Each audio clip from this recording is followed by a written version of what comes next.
Hey guys, today I have a 14-ounce bag of shredded sweetened coconut as well as a 14-ounce can of sweetened condensed milk.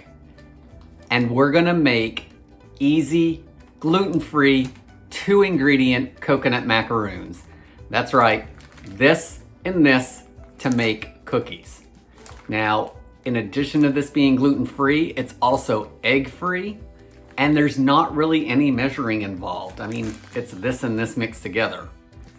I'm Jamie with SavorySaver. I share gluten-free recipes, tips, tricks, and resources to make your gluten-free lifestyle easier. So please consider hitting that subscribe button and let's get started. So to make our 2-ingredient gluten-free coconut macaroons, the first thing you need to do is open your coconut and dump it in a big bowl. Hopefully this bowl is big enough for this and I don't get to carrying on that I should have grabbed a bigger bowl. Next thing you want to do is open up that can of sweetened condensed milk and pour it over.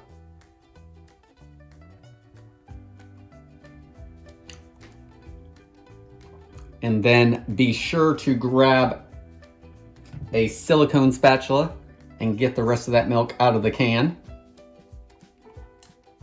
Once you are done spending a minute or so fighting with that can of sweetened condensed milk, because let's face it, you probably are, we want to give it a good mix and spend a couple minutes mixing it because we want to make sure that everything is fully incorporated because it's the only 2 ingredients. So we don't want any coconut that is dry. We want to make sure that that milk covers it all. So take a couple minutes and spend your time working on it. Don't skimp on this. There's no work really involved with this recipe. So make sure that you mix it well.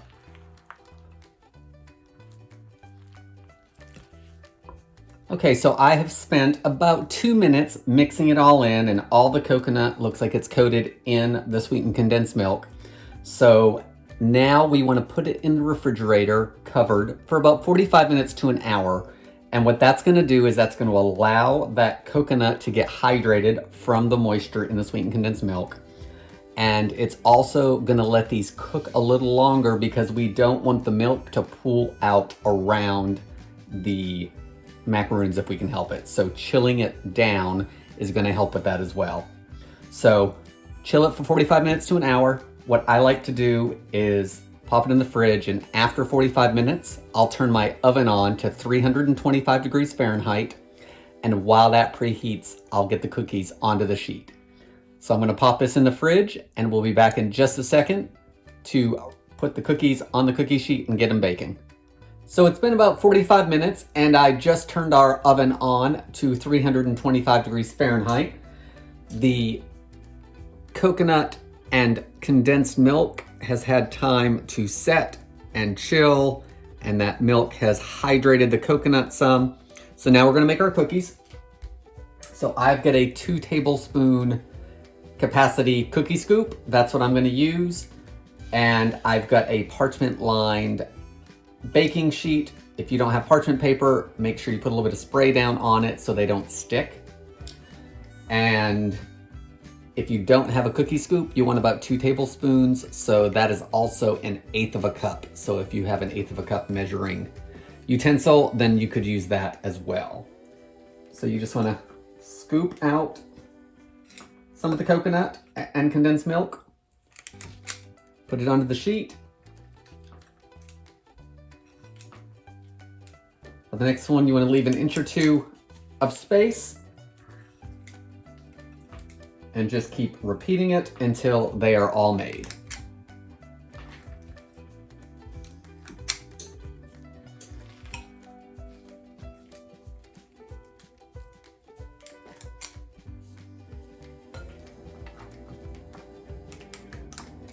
So there is the last one.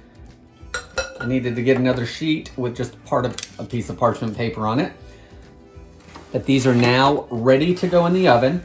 And what you want to do is bake them for about 20 minutes. So we want to put them in for the first 10 minutes and then we want to rotate the pans around. If you've got on 2 shelves, switch the shelves and also turn your pan around. You want to bake it for another 10 minutes. So that's around 20 minutes total. Towards the end of that second 10 minutes, they can brown very quickly because of the sugar in the condensed milk. So be sure to keep an eye on them. You don't want them to cook for too long. Once they come out of the oven, you want to cool them for 5 minutes on the cookie sheet and then transfer them to a cooling rack. And once they're cool, they're ready to eat. So let's go ahead and bake them. Okay guys, so our cookies are done, and let's do some troubleshooting on these and what to do if it happens to you. So I had 2 cookie sheets on the oven. So one was on my bottom rack and one was on the top rack. And the bottom rack, even with rotation, overcooked. The sugars caramelized too much and they're a little dark. So you'll want to make sure you keep an eye on your cookies. The great thing about these being overcooked is they lifted right off that parchment paper. The cookies on the top, even though they were rotated, just after 20 minutes, are really undercooked. So what I did was I left the main sheet of cookies in the oven for additional time, and they darkened more.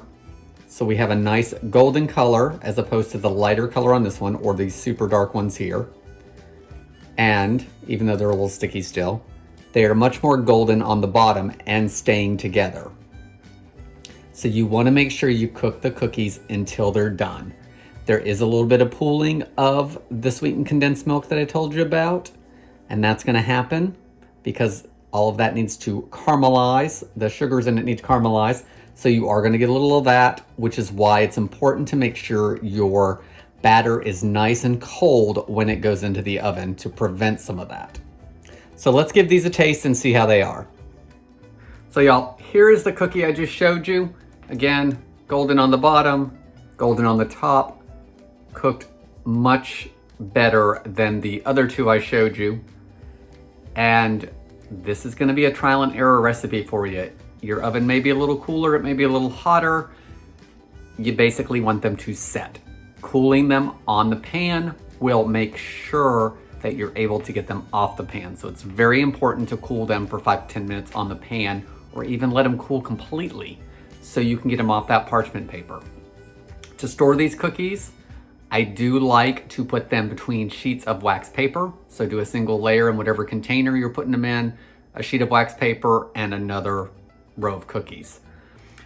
If you don't like that stickiness on the bottom, by all means, take some chocolate, melt it down and dip them.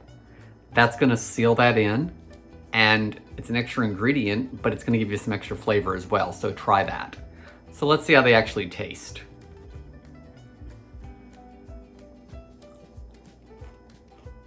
There is plenty of sweetness and coconut flavor in these cookies. They are a little messy, they are a little sticky, but if they're cooked all the way through, you're gonna get less of that. So these probably could have even gone another 3 or 4 minutes. Just keep an eye on your oven. And so they take 25 minutes in your oven and 20 in mine, or 30 in yours and 25 in mine. The main thing is they're cooked through. Guys, I hope you give this recipe a try, or leave me comments below on what you think I should do differently with them, even if it's not with 2 ingredients. Thanks for watching, and I hope to see you on the next video.